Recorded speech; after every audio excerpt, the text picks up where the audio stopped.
All right, we're going to get going. New West Summit, day one. We having a good day? We're meeting some good people. We're learning things.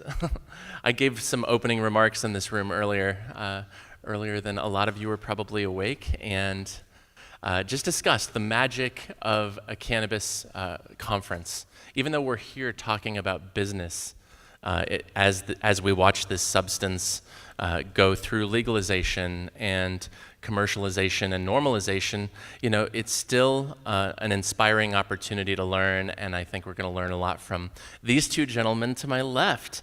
Everybody give a warm round of applause to Berner and Rachmany.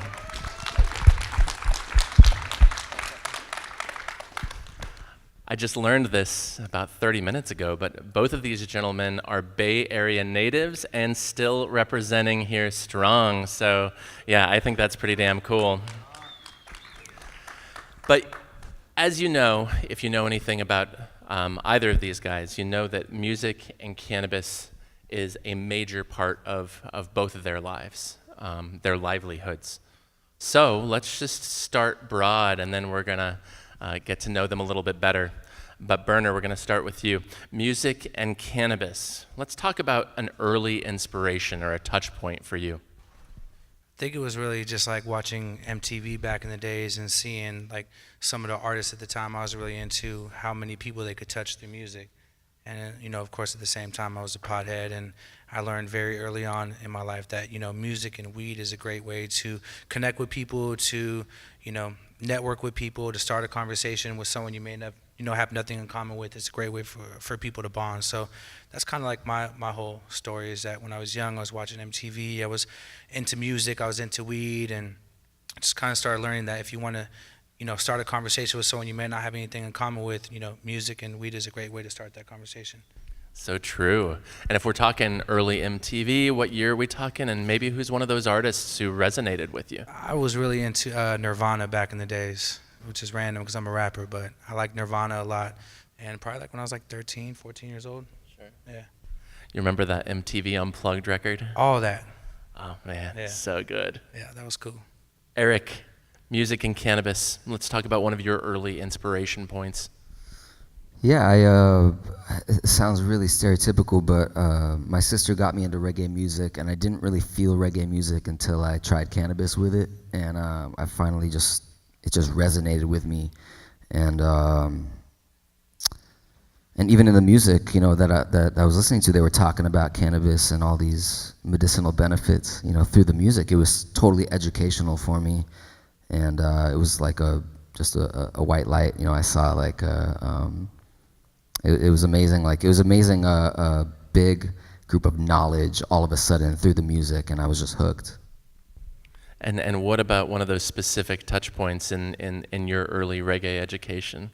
Who kind of sticks out all these years later as an inspiration? I'm a big fan of roots reggae, so Don Carlos is the guy that got me into reggae music, and Black Uhuru and Junior Reid and a lot of the stuff, specifically from Jamaica that got me into it. Isn't it crazy that they've been preaching this as medicine for so long down there, but it just took the rest of the world a little while to catch up? Yeah, I mean, I think that's why, obviously reggae music's not just about smoking weed, and it's not just about one love. There's a common misconception about that. But I have to say, like, I learned a lot from the educational aspect of it. They were telling me that, hey, if you have like a digestion problem, cannabis can help.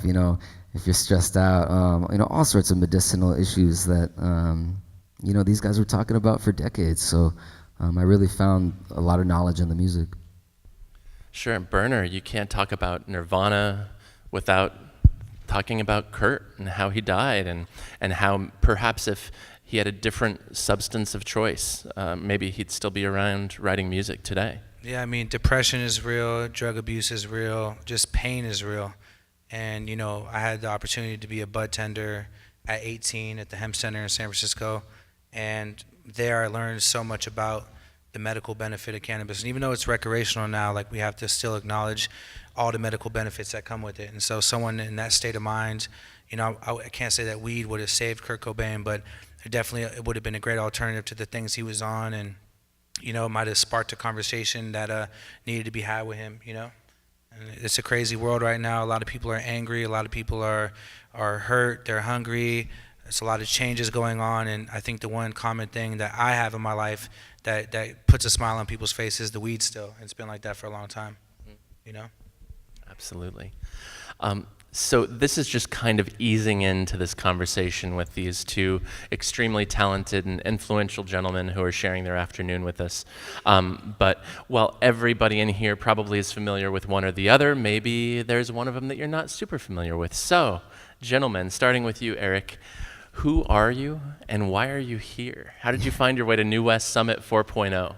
Yeah, my name is Eric Rachmany. I'm from San Francisco, from the inner Sunset, and I live in the outer Sunset now. I'm very happy to be here. I went to school in Santa Barbara. I met the rest of my band. We were just a cover band trying to play parties, and then all of a sudden it turned into something bigger. We started hitting the road, opening up for bands across the country, doing about 150 shows a year, and we knew that's what it would take to get the music out. We're an independent band, and so we just toured. That's the way you do it. The Grateful Dead were one of the first bands to really have that model where just expose yourself through touring. And we've never relied on a major record label or anything like that. We just get the music out by word of mouth and just by playing. So to this day, we probably do close to 100 shows a year, and it's declining as we get older, but we're doing well, and this is our job for the last 15 years. So the name of my band is called Rebelution. And so it definitely takes up most of my time. I remember you guys, I'm from Denver. I remember you guys coming through Denver, Boulder, playing with clubs and theaters. I mentioned earlier I saw you 5 years ago opening for, I believe, Steel Pulse at Red Rocks.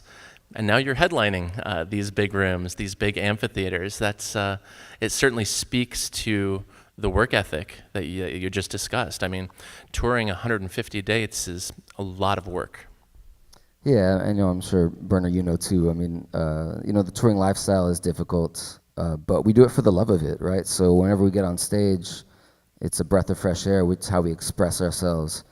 Even right now in this room, I can't fully express myself, but through music, I can definitely, I can do that. I can really get my point across. So, and touching back on the cannabis thing, I feel like if I can educate people through the music about cannabis, it's got way more of an impact than just talking to somebody about it, So I've been able to, get family members that thought cannabis was a drug over the last, how many decades. They listened to the music that I was doing and what the message was, and they gave it a try, and now they're so thankful that it helped them out with certain, medicinal issues. And as Eric said, he expresses himself best in music, and without giving too much away, you might hear him express himself a little bit later. But Berner, tell us about who you are, what you're best known for, how you landed here at New West Summit. My name is Berner. I'm a San Francisco native. I'm a recording artist, independent recording artist, just like him.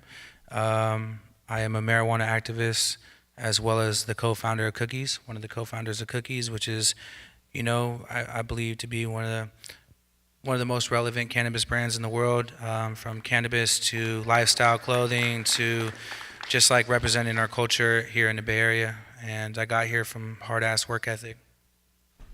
Tell me about the creation of Cookies. What really gave birth to this idea, this organization? My partner Jai came to my house many years ago in the Sunset District as well. That's where I spent a lot of my time, with the bag of weed, and we smelled it, and it had like the craziest look and aroma, and he lit it up and it smelled crazy in the air, and we breathed on it for a few days, and he came up with the name Cookies. And at the time I was working at a dispensary in San Francisco on Geary Street, and realized that not a lot of cannabis on the shelf had an identity. All these growers are coming in with the best weed in the world, and none of them had an identity. And I was like, this is going to be big one day, and one day people are going to have to attach themselves to this product. And so I created the Cookies logo with my partner, and just took the layup that Jai gave me and created a brand and identity around it. I think we're probably maybe one of the first guys to really pop it off and to identify ourselves with that strain and to create a brand around it. You see, things like Blue Dream or OG Kush or Sour Diesel. There's no logo. There's no one a face attached to it. It's just that amazing strain. We wanted to do something different, and we want to outlive ourselves. That's kind of the goal. So Leave a legacy. of course, you want to live forever. That's why I do music, and that's why I'm in cannabis. We want to make sure this is around, and that when this goes all the way fully wrecked, that there's still good weed on the shelf, and it's not some, random shit being grown by someone that doesn't understand what weed is really all about and what good weed is. And you're a recording artist as well. Tell us some about your art, about your music. I just record and act like it's, I don't even really listen back to what I do. It's a good way to express myself. It's therapy. It's a way for me to connect with people. I love music. I'm probably my hardest critic. So I got about 31 albums out. As soon as I drop an album, I'm like, damn, I probably didn't address something on this album. I'm gonna do another one right away. And so I just work super hard, and I'm a fan of it, and that's why I do it, really. 31 albums. I'm still amazed by this. I'm Mexican. I work hard. It's in my Damn blood. straight. It's not going nowhere. So I really enjoy making music, and it's a good way to connect with people. So, and also, you can leave your message and your legacy behind that, little hidden messages throughout the albums or whatnot. Latest record and where people can find it. I mean, all my music is on all the streaming platforms. Latest album is called Rico, and it's everywhere. Just got to get on the internet. And Eric, your latest record. What's your band's latest? Latest record is called Free Reign. Came out in June, and yeah, like Berner said, it's on all the streaming platforms, iTunes. You could just, if you type in Rebelution, you could see all 6 albums. Not 31. We have 6 albums, but I'm sure some of the songs I've written over the years were inspired by his strain, Cookies. I'm sure I was smoking that stuff while writing one of the songs. And Eric, you also have a play in this space, though. Can you tell us about your the cannabis brand that you're involved in too?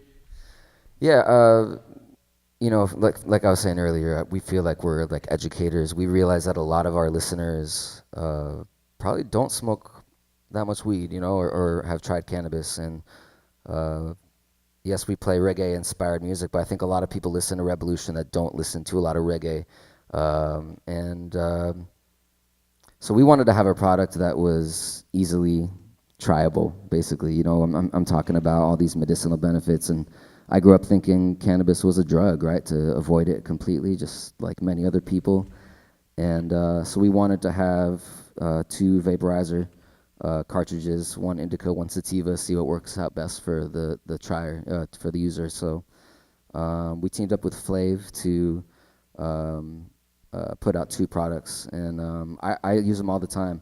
As a singer, it's difficult for me to like smoke a blunt or even a joint, but if I use a vaporizer, it doesn't really mess up the vocals that much.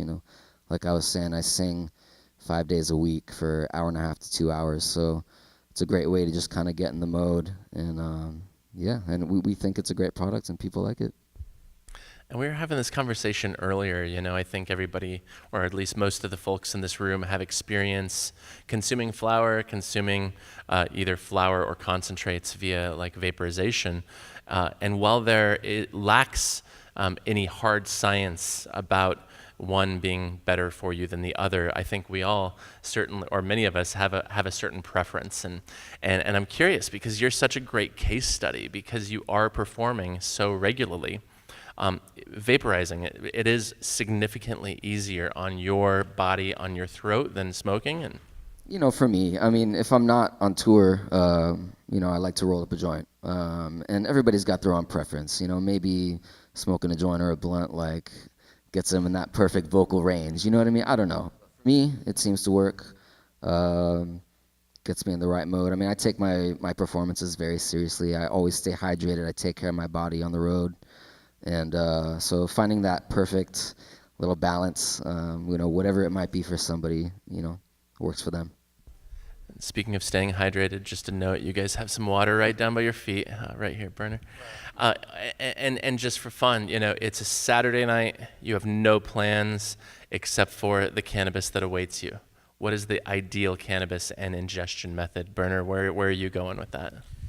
This may be a little, people might not take this the right way, but for me, if it's Saturday night and I got a nice bag of weed waiting for me, I'm gonna go home, I'm gonna roll up a really fat joint, I'm gonna sit on my balcony, I'm gonna get stoned, I'm gonna go in the kitchen, I'm gonna whip up a meal for my daughter, for the family, I'm gonna turn this crazy phone off, and I'm gonna watch some old school 80s movies, 90s movies. I like to show my kid, like, the Die Hards and, the License to Drives and the Can't Buy Me Loves and all the good old school movies. They don't really make movies like that no more. So me personally, because as much work as I have to do every single day, I like to just enjoy my weed real quick, and then I go in family time and just make some good food and watch some movies and relax. That would be my ideal, like enjoying like my night on a Saturday night.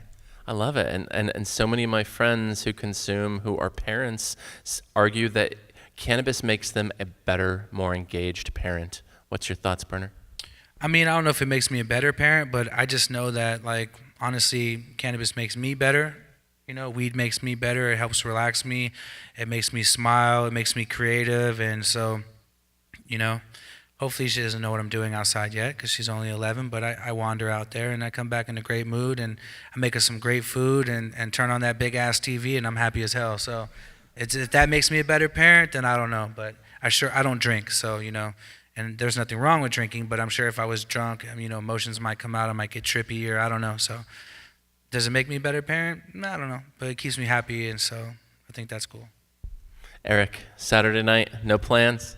Yeah, I mean, I always like to be creative musically, so I like to roll up a joint, preferably in a raw, and usually sativa because kind of inspires me. Cannabis has always been a spiritual, but also a way to channel that creative energy, right?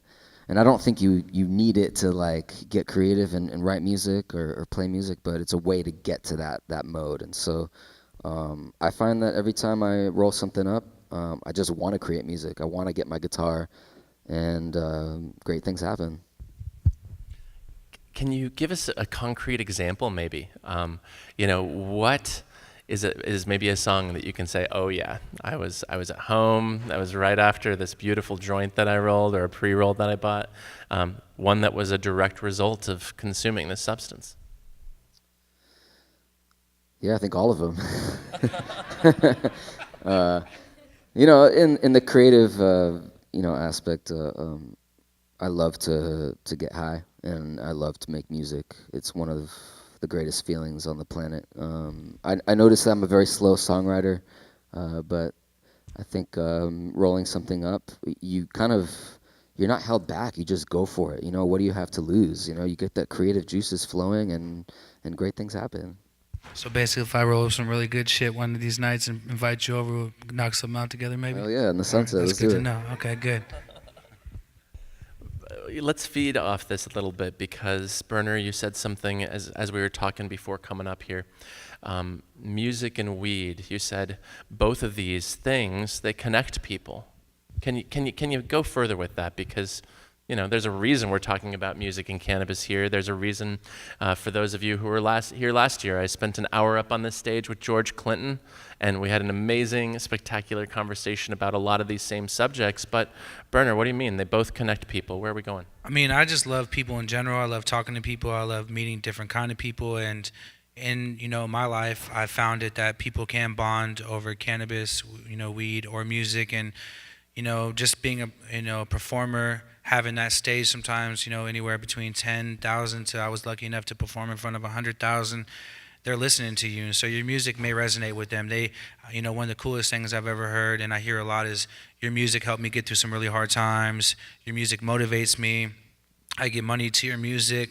When my mom passed away from cancer, I talked about it a lot, so a lot of people really bonded with me about cancer, and it's a way to identify with people. And same with the weed. I remember being at a party in Arizona, and there was some weird gang shit about to pop off, and I had some weed from the Bay, and I fired it up, and that shit smelled so crazy in the air, and it just caused a conversation. And fools were really, there was a lot of tension building right there, and me firing up that weed had both different people like, what is that? And, oh, this is some shit from Cali. Oh, I heard about that shit. That shit's 20 a gram. I'm like, yeah, come check this out. And, people started talking and bonding. So, being a bud tender at the dispensary and being an artist, I've just learned that it carries great conversations, music and weed, and it's been a great way to build my brand too. I have to thank music for building Cookies the way it's been built. Like, you know, artists speak about it, and I'm able to promote the new strains through the music and just brand my world through the music. So it's a great platform for that as well. And Yeah, so, it seems for you like music is weed and vice versa. it is. As I have the opposite effect. I smoke weed and get paranoid as hell and start writing crazy rap songs, and and just it creates me. It makes me make music too. So for me, it's just one big old gumbo. It all sits together. Eric, what about you? What's the connection between these two things, music, cannabis? Yeah, well, I think Berner said it, and like I was talking about earlier with you, the term getting high, I initially thought it was out of your mind, like you're doing a drug. No, the term getting high was talking about going to a higher level of consciousness. And when you go to a higher level of consciousness, you get more in touch with a higher being. You start talking about things that actually mean something. You start thinking about things that you don't normally do. So it's a great conversation starter. It's a great way to get people together, share a smoke or and just talk, and great ideas come to your head, and I think everybody's had one of those moments where you light up a joint and you start talking for 2 hours about something. So it's a great way to get people together and to discuss things that are very meaningful that you don't normally would think about. And I'd love to talk about the converse side of this too, because inevitably it does spark creativity. But I've also had the experience, where I'm feeling lifted and I maybe write something and put it aside for the next day to read and go back and I'm like, wow, that is absolute garbage. That is just embarrassing. So, I mean, can you guys speak to the failures of trying to create while under the influence as well? I mean, or if you experience that. I've never experienced it. I get high every day, all day, and I just feel like maybe if I'm like stressed out, maybe I don't know. I move so fast and I do so much that the weed helps me just stay like normal and calm. I don't think I've ever created anything crazy on weed. I might have fucked around and ate some bad food that might have made my night bad, like over ordered something and messed my stomach up. But as far as like the creative side, like it turns on crazy senses in your mind. I feel like that like only complements what you're doing. That's my opinion. And maybe I have created some garbage. I just haven't noticed it or won't admit it. But to my knowledge, I haven't yet. Eric, is there the good and the bad? I mean, for me, it helps me just go for it. And part of being a musician, you have to go for it. You can't hold back. You can't try to reach a certain demographic. You just have to make music that sounds good to you. And so, if I use cannabis, it just, I just go for it. And yeah, sure, maybe it won't come out as some of the best material, but at least I tried, And I think when I'm searching to get in that mode, cannabis really helps. It allows me to just be creative and see what happens. Well, it's a cliche, that cannabis opens your mind, but cliches are cliches for a reason. Berner, you just mentioned this sometimes. Maybe when you're lifted, you order the wrong food or something. But I experienced this funny thing, and granted, I'm a very new consumer. I'm the first to acknowledge that I've only been consuming regularly for the last 5 years because I don't smoke anything, and so it was just never my fun until I met a regulated edible from the market where I suddenly could have a consistent, repeatable experience. But one thing I've noticed in that time is like I'm not the most adventurous orderer. I go to my favorite restaurant, I probably order one of 2, 3 things, and when I'm high, I'm always ordering the craziest thing on the menu, and most of the time it pays off, and I'm like, damn, it even works when you're out at a restaurant. So, you guys, one of you're best known for your music, and the other is best known for your cannabis. But Berner, let's talk about music's role in your work, because of course you do the art, you do the music, but arguably you're better known for your cannabis. But when we were talking earlier, you said music plays a very, very significant role in Cookies. I mean, it's just trippy. I mean, I'm an underground artist. I'm independent. I just found out the other day I have like 400 million streams like all together, so that's cool. That's a lot of people, and people know me for the cannabis. I think a lot more because that shit is just global. Everyone knows what Cookies is, and I've been around the world from Spain to France to Amsterdam to Jamaica, and our product was there. People took it upon themselves to package it and bring it there, and that's how passionate they are about it. So people might know me more for the herb, but the music is like, it was my first job, and it's a real job. And I had to fall back on the touring a little bit just because it's rough, as he mentioned. I mean, you're on a bus with 13 grown men or 8 grown men for 2 months, and there's not a lot of space on there. But people, I think, know the weed because of how big weed is right now and how hard we push through the music. I mean, people know cookies because you probably heard it subliminally on the radio 1,000 times a day with, artists representing it and rapping about it. It's crazy how far it's spread, and I think that it's spread because I was in those studios in LA and I was smoking with people and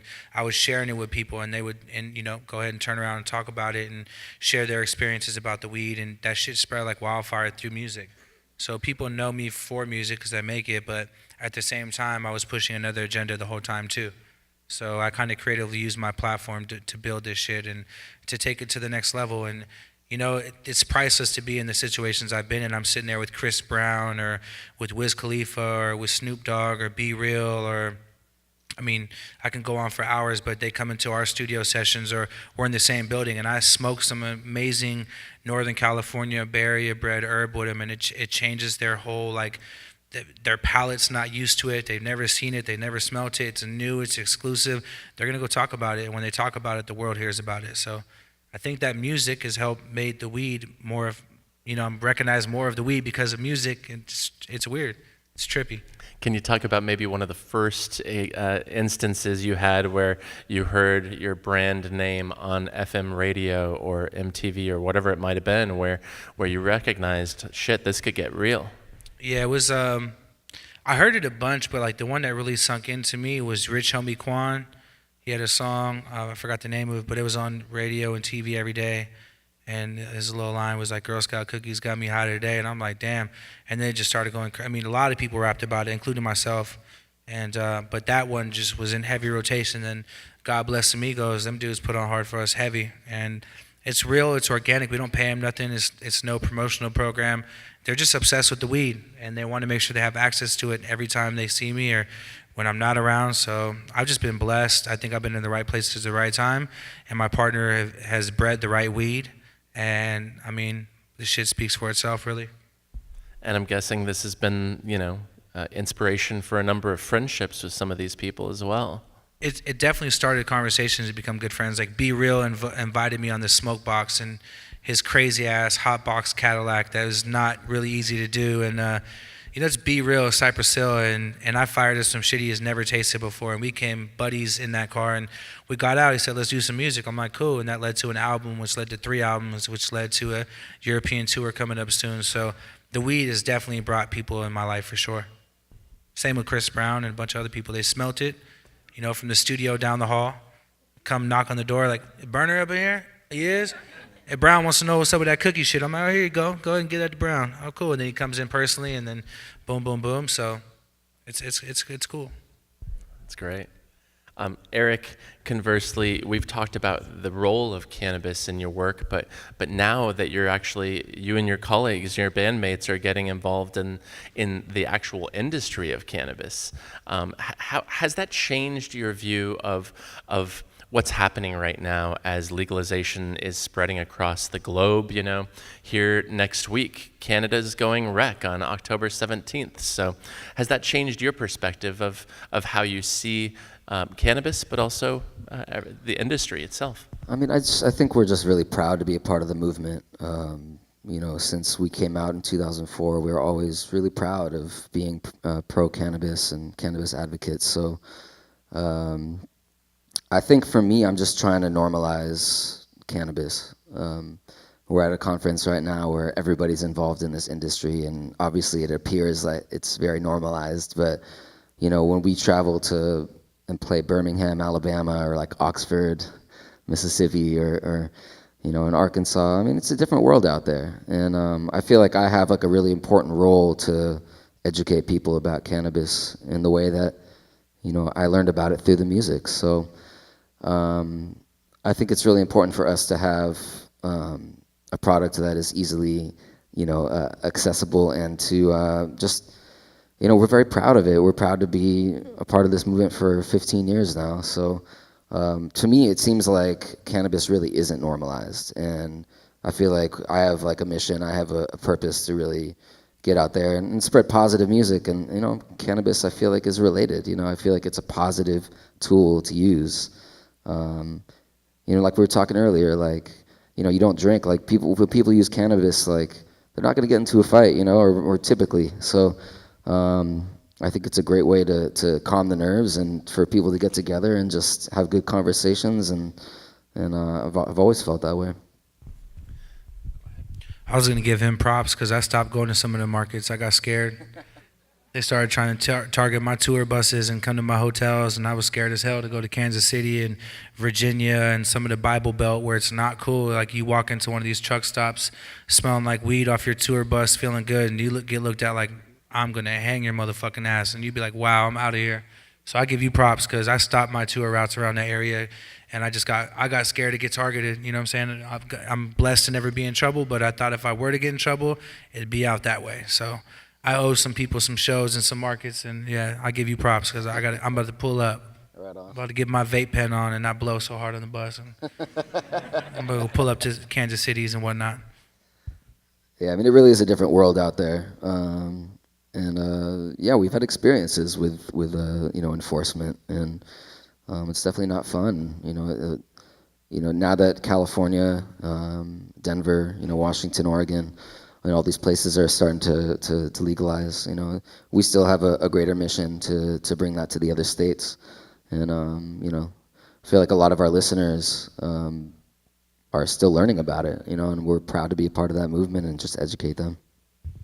Well, and you both are speaking to the normalization that surrounds us, especially here in Oakland. But I think it's also important to recognize where we came from and also where a lot of the world still is. And Eric, 15 years ago, your band is just getting together and going on tour. That was a very different America. You were touring back then, and yet, one of the songs off your debut record was Green to Black. Can you talk about that, what that felt like then, waving the flag so publicly and proudly in a very different America? Yeah, I mean, we're an independent band, so, they're not, putting Rebelution on a big screen TV or on radio or anything like that. So it didn't feel like the most progressive thing to do. But yeah, I mean, like I said, we were loud and proud about it. And we were just proud to be a part of the movement. We kind of saw this happening, especially in California. We thought it would happen a lot quicker, but we never held back. We never held back talking about it. Even family members that saw cannabis as a drug, I didn't hold back from it because I knew that this was, the righteous thing to do, talk about the medicinal benefits of it. And now on this day, I have family members that were telling me not to talk about it are actually trying cannabis for the first time, and it's helping them out with a lot of issues. So, stayed firm. Yeah, serious. Green to Black, though. Give us a little bit of background on that song. Yeah, I mean, it's, it's kind of self-explanatory, lighting up flowers and being proud about it. And, one of the lyrics is, don't try to make it seem like we're some foolish youth throwing away our lives, searching for the truth. Yeah, I mean, we're proud. And Berner, we were talking about a new song or a new project upstairs. Can you talk about that publicly yet, or? Oh yeah, I got a couple of new projects. I got one with Wiz Khalifa called From Seed to Sale, and kind of just representing what we represent. We do everything from the breeding to cultivation, manufacturing, production. I mean, you name it, we do it. And so this CD will probably, no one buys CDs anymore. It's kind of sad because there's nowhere to play them, like you said. But we're gonna have a seed pack in the CD and probably drop a new strain, buy cookies with some hash and some maybe another product along with it. So that would be really cool. Cheech and Chong did it back in the days with like the rolling papers. We just want to take it to the next level. We'll drop this album with some seeds that people can go cultivate. You know, you're allowed to grow 6 plants in California, so exercise your right. You know, put something in your garden. Yeah, that was probably hopefully the next one to drop. If not, I got a backup one ready to go. I love it, especially in this room when we hear those words, seed to sale, we think about, seed to sale software, seed to sale tracking, very important in a regulated market, but this seed to sale sounds a lot more fun. Well, yeah, we're just, kind of just proud of what we do. So. And speaking of that, both of you have touched on elements of your advocacy over the years. I feel like we have to talk about this today, especially with what's happening right outside these doors. You know, these workers are not being paid fair wages. They cannot exist in this city and surrounding area based on what they're making. They're advocating for their rights just as so many in this room have advocated for our rights. Advocacy goes hand in hand with this conversation, at least it should. Can you speak to some of the moments that you're most proud of in terms of your own personal advocacy or activism? Yeah, I mean, I see a couple of people in here right now that are some of the first dispensary owners in California that all risk their freedom. I just want to make some, show you my love, and I risk my freedom too. And I mean, I always stood up for what we believe in. I remember the CHP came into the hemp center and took all our money and put everyone in handcuffs with no warrant or, not justifying what they were there for. They just took the money and treated us like we were doing something wrong and bounced. And I remember getting pulled off the airplane by feds at least 3 or 4 times, asking me where I was going, what I was doing, where do we buy our weed from at the store. And I'm like, what the fuck does this have to do with my travel? And they told me, if you're frustrated by this right now, just imagine what's coming. And I was like, well, I don't know what to tell you. I grew up in a city where this is accepted. I watched dispensaries be opened in front of me as a kid. I watched people walk out of, dispensaries with that little brown bag smelling so good. And this is what I grew up around. So if you're telling me that what I'm doing is wrong, then where I live is wrong and what people are fighting for is wrong. And I just don't give a fuck. So if there's something coming, then just let it happen, because we are, we're paying taxes. We're doing everything we're supposed to do. So, I've just been an advocate since day one, and I've risked my freedom just like a lot of other people in this room, and hopefully we all get to stay in the game. A lot of people are coming to push us out, and people don't respect the things we've been through, and I've had many sleepless nights. I mean, being 18 years old and having a Fed tell you you're fucked is not a good feeling. I used to wake up feeling lost as hell. Especially, I still will not fly into LAX to this day. I'll go to Burbank because they pulled me off the plane 3 times at LAX just because I worked at a cannabis club. Like, that's crazy. But I'm still here fighting for it, and as it becomes more and more legal, I hope that the people that have been through this stay in the game. They should be rewarded for that. Did you see the news 2-3 weeks ago about LAX? Yeah, I did. I still won't fucking fly to LAX. I don't like. I just pictured that guy with that curly hair and his Fed badge, and he was really just a dick to me, and it didn't really make sense. He picked on me a lot. He was personally the one waiting for me. So I saw the news about LAX, and shout out to LAX. I'm not flying there though. I like it though. It's a personal endorsement for the Burbank Airport. That's not what I expected Shout out from to this Bob man. Hope.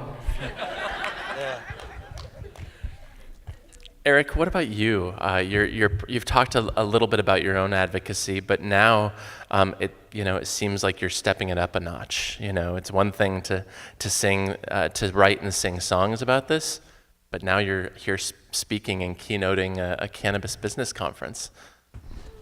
Yeah, I mean, I think it's funny because under my picture on the website, it was like Eric, musician, entrepreneur, and I was like, oh, I don't know if I'm an entrepreneur in this.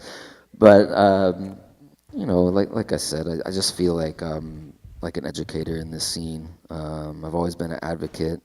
I see what cannabis has done for people that have been addicted to other drugs. I've seen it help them get out of a tough situation. And I've had people come up to me like you and say, hey, your music really got me out of a tough situation. So for me, it's all about putting out positive music. I have a voice, and I'm very lucky to sit here with a microphone in front of all you guys where, the people out there don't really have that same platform, So I think, going back to your question, what you asked originally, it's really important to keep your eyes open, especially on a local level. And, I think what Berner's doing, keeping the culture alive here in the Bay, both as a rapper and part of the cannabis industry, is very important. I think there's a lot of big shots that are coming in that are trying to take your business away. So for you to keep it on a local level, I think people really admire that. I can't really think of another person in the Bay that really has connected music and cannabis the way that you have. So I think that's very admirable. And thank you. But yeah, I mean, like I was saying, it's important to keep your eyes and ears open. As independent artists, it's difficult to reach a wide audience, but I think we're trying, and being advocates of cannabis and in our own light is it's what we see as a righteous cause. Well, I think it brings up this awkward growth phase that we're in, especially in this state. We are mid-commercialization. We are being swept away. There is a lot of money at play. Can you guys just share your thoughts on, do you feel like advocacy is getting lost in the mix? Do we need to place more of an emphasis on that and not lose track of the roots, especially in this incredible state which we have so much, which we owe so much to in this legalization conversation? Berner, I know you're passionate about this. I mean, yeah, my thing is like, I'm not afraid of business coming in because it is business. And, with music or with cannabis, you have to adapt with time and changes. But I just am worried that, more and more people are getting a little more thirsty to become that spotlight, that one brand. I mean, there's plenty of room for everyone to eat. And with legalization coming, there's big LPs buying people out, and people are losing sight of what we're really here to do. So, for me personally, I feel like I'm against the wall fighting 20 people at once just to try to stay in business. And the one thing I feel like I have going for me is that if we weren't around, people would throw a fit. So, that's the one good thing I have on my side, is if cookies were ever to come off the shelf or to not be in rotation, people would not be happy about it, and they would voice their opinion. So that's cool.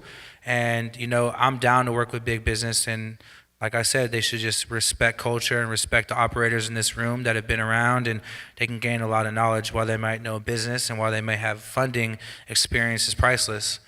And like for my cannabis club, I in Melrose that's about to open up, I personally interviewed everyone myself, and I wasn't looking for, I was looking for people that are down to work, people that are just hungry to work and that are knowledgeable and passionate about it. And I just don't want people to lose that passion over some bread. I mean, money will come if you do what you're supposed to do, but I just worry with the times changing, people are getting thirsty and cutthroat, and they're playing dirty. And we've already been having to fight a bunch of other things. We shouldn't fight each other. That's just the way I feel about it. Eric, times are changing. Recreational cannabis is legal in California, but there's still a long way to go. I mean, what's your thoughts about what you're seeing, especially in the commercial cannabis scene? I mean, like Berner said, I give props to everybody that's a part of the movement, because you have an administration right now that has threatened to bring it down completely, right, at certain times. And it seems like to me that everybody's trying to figure out what's going on here in California. I'm sure you guys have all been really frustrated in whatever endeavor that you're in. But I give props to the people that are fighting and staying strong in this whole movement. And I'd just like to second that before we move on to the next question, because I legitimately see multiple faces in this room who we owe a lot to. So thank you. Let's look to the future, though. Obviously, there's a very bright future ahead. There's a busy future. California is just finding its footing under this new, ever-changing set of regulations.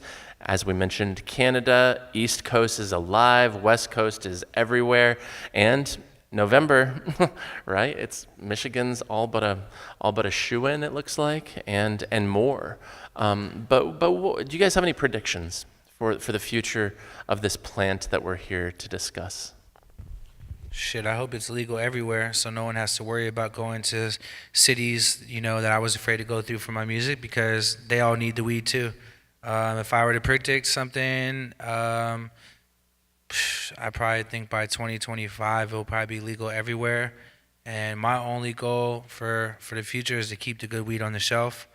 You know, I make a lot of friends and move around and try to network with the bigger players. And I have a lot of friends that are really, really, really into breeding besides cookies.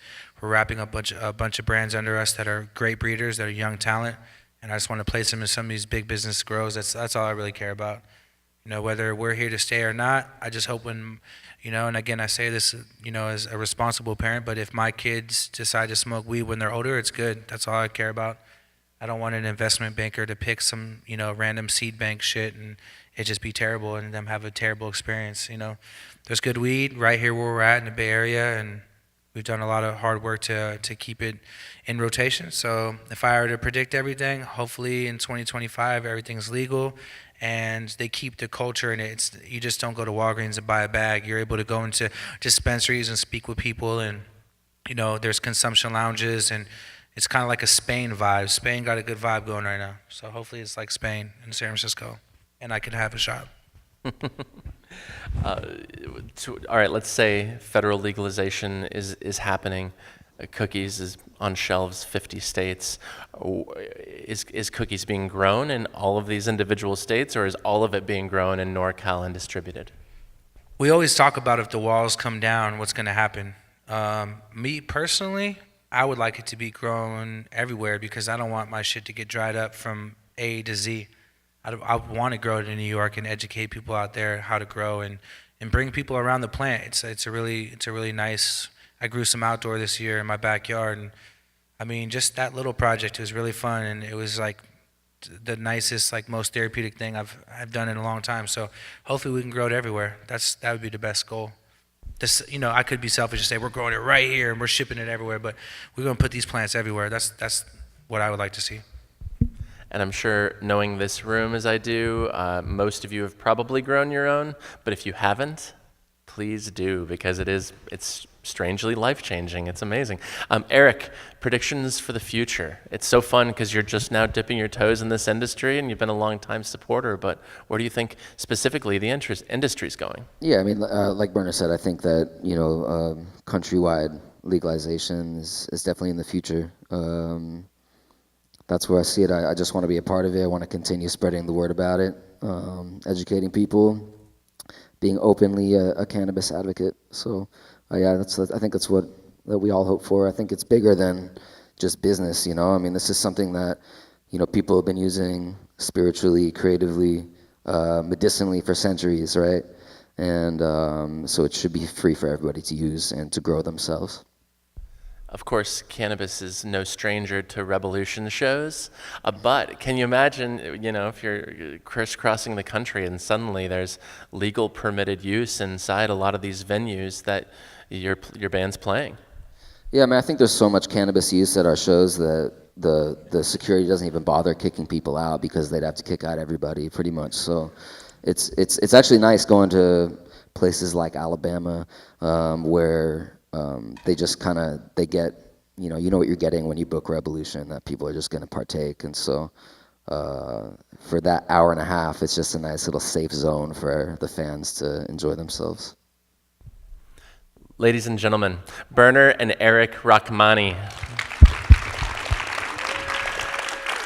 And stick around because Berner and I are going to peace out and Eric is going to treat you guys to a couple jams. Well, I got too many things that I could do with my time. Oh, I don't wanna feel this confined to city life, city life, city life. Oh, I can't avoid this feeling. Oh, another siren sounds. This the last straw, I'm leaving. Yeah, it's time to leave this crowd. In fact, I might go first thing in the morning.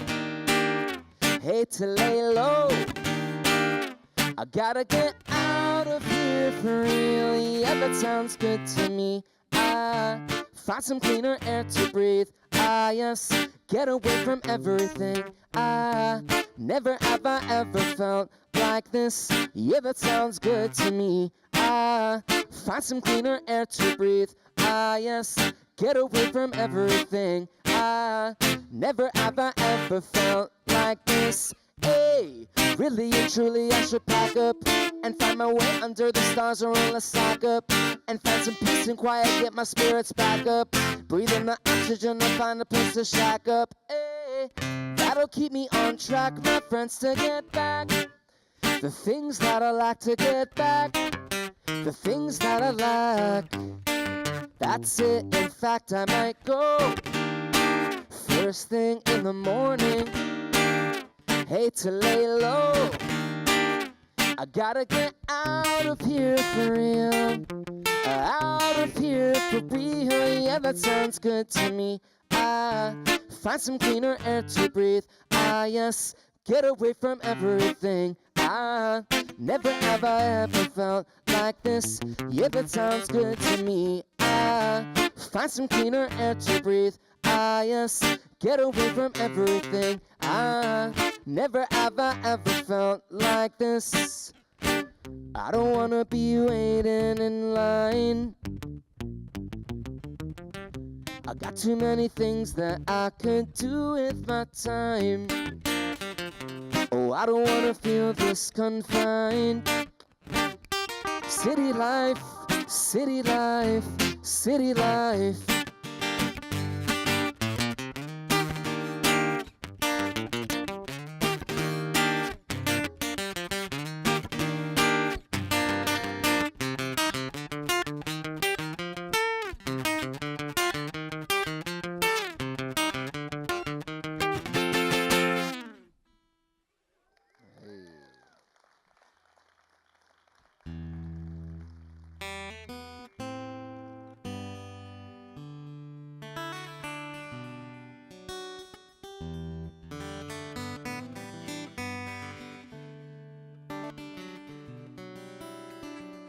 Oh, it's about that time for us to look around.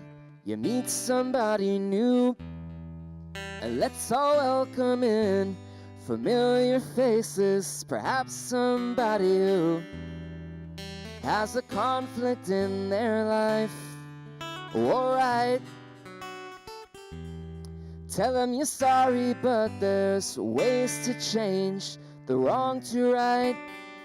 We can sit in a distant haze, we'll watch rain clouds, pour thoughts of greatness, help our troubles sail real far away. Yeah, it's a struggle every day, we're stressing, but what's a life without dedication? I'm gonna pick up that soul's intention, just soak in music, relaxation. We're feeling good, feeling alright, yeah. Feeling good, we're feeling alright, yeah, yeah, yeah. Feeling good, feeling alright, yeah. We're feeling good, feeling alright, yeah, yeah, yeah. Oh, in a moment I'll be on my way to better days, while life is changing. Even though I've had my share of pain, been sympathizing, realizing, and I got a feeling I could be a better friend, simply complimenting every now and then. 'Cause in the morning I wake up and miss the night before, 'cause I love the music more and more. We can sit in a distant haze, we'll watch rain clouds, pour thoughts of greatness, help our troubles sail real far away. It's a struggle every day, we're stressing. What's a life without dedication? I'm gonna pick up that soul's intention to soak in music, relaxation. We're feeling good, feeling alright, yeah. Feeling good, feeling alright, yeah. We're We're feeling good, feeling alright, yeah. Feeling good, feeling alright, yeah, yeah, yeah.